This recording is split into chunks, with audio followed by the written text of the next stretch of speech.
or any ghosts? I have gotten some really interesting photographs, but I never had enough faith in myself to put them in my books yet. I actually went to the haunted carousel in Jantzen Beach in Portland, Oregon. It's at the Jantzen Beach Super Mall, and this carousel is featured in my book, Ghosts Among Us, and people over the years have seen the ghosts of two children that are dressed in 1920s clothing. I've talked to at least two credible people that have seen these apparitions.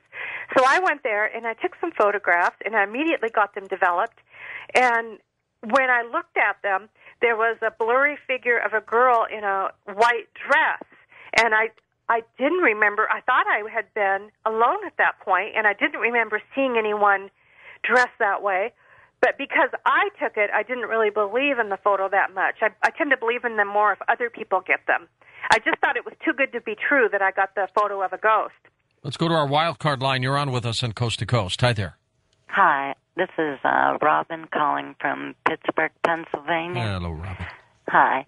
Whenever I was young, my sister used to have her imaginary friend, and her imaginary friend's name was See Me, Call Me Lermis. And we made fun of her and picked on her and always talked about the imaginary friend. So here, as we got older, my dad investigated who owned the home before us, because it was a log cabin that was sited. Here, there was a man named Lermis who owned the home. Wow. And we figured the ghost was telling my sister, see me, call me Lermis. That's why it was see me, call me Lermis to us, but maybe he was actually telling her, see me, call me Lermis. Wow. Well, children and animals are much more intuitive to folks from the other side. Oh, they can see. Animals can see them, can't they? Or sense them. It sure seems that way.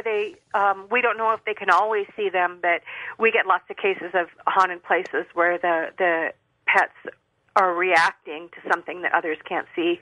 Let's go to our next wild card line. Welcome to the program. Hi there. Hi, Leslie. Hi, George. Hi. Hi. From Sedona, Arizona. George, I love you. I just appreciate you so much for keeping me awake for so many nights, for so many years. Well, you're welcome. I was a flight attendant for many years, and I'll tell you, you saved me many a night. Anyway, Leslie, I wanted to ask you, how do you discern between a ghost and some type of demonic spirit? I had a really, really peculiar experience when I went back east to Maryland to help care for my father who was dying of cancer. Mm-hmm. While I was there, I couldn't live in the family home because there were too many things going on there. So I rented a cabin up in the mountains in Clear Spring, Maryland, that was very secluded. It was built probably back at the turn of the 20th century, and it was very, very old, and it was rather run down. So I just put a little bit of time into it, fixing it up and helping, the landlord out a little bit. It was built over a well. It had like a cistern, and this was the most peculiar thing that's ever happened to me.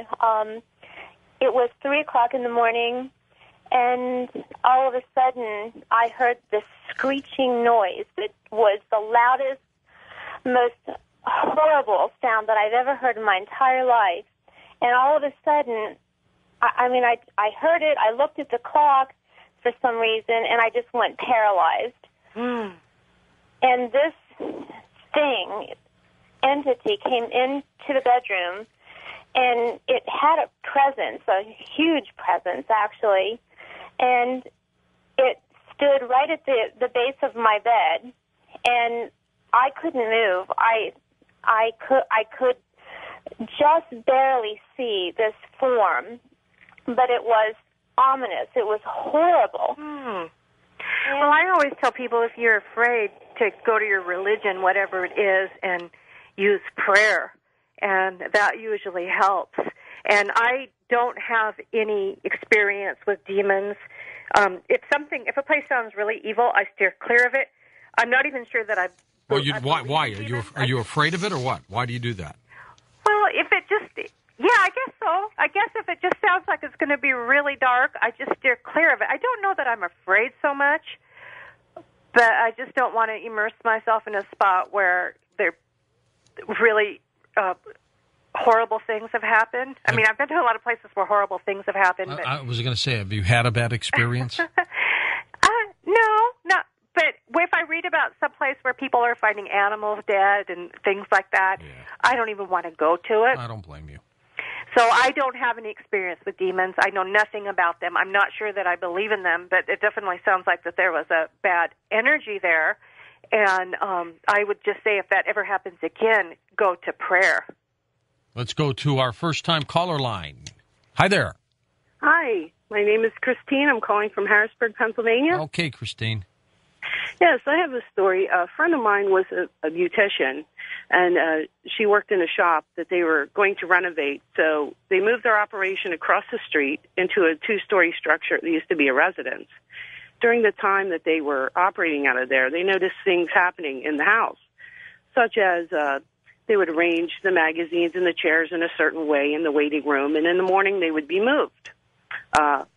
Also, things like a lady, one of the stylists was cutting a lady's hair, and her scissors fell out of her hand, and she caught them maybe 3 inches away from, down, and they turned and stabbed into her hand, and she had to have stitches. Wow. So, also things like the computer would be on in the office area at nighttime, and the coworkers would say if someone saw it driving by, oh, was someone here working late? No one was there. The kicker to the story is the owners of the salon had a young child. It was a boy, and he was walking and toddling and talking, and he was afraid of steps, two-story structure. So anytime mom or dad went upstairs, he would stay at the bottom and cry to go up, and vice versa. If he was at the top and they went down, he would cry, and this was even at home. So everybody in the shop knew of, this child did not like to go up the steps. So one day he's going up the steps by himself. And they're making such a big deal of it. Oh, you're such a big boy, and you're so brave, and you're getting to be so big. And he said, I'm not scared. Benny's helping me. He looks like Santa Claus. Wow. Okay, now here's the research on this story. One of the stylists caught a local township police officer at the 7-Eleven and was asking him, don't think I'm crazy, but is anything going on in this house? Explain to him where it was. And he had been on the force maybe 20-something years. And he said when he started on the force, there was a murder in that house that remained unsolved to this day, and the victim was an elderly man named Benjamin, whatever. I don't know what his last name was. And they called him Benny for short, didn't they?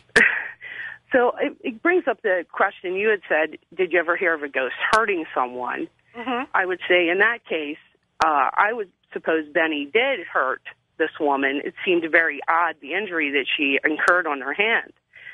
Well, we don't know for sure, though, if he did that or if she just dropped the scissors. Well, that's a good point, too. Leslie, we're out of time for you being our first guest on our Ghost Trilogy show. Thanks for being on the program. It went by way too fast. It doesn't. It zooms. Thanks, Leslie. Thanks for having me. Next up, Mary Ann the Ghostbuster on Coast to Coast AM.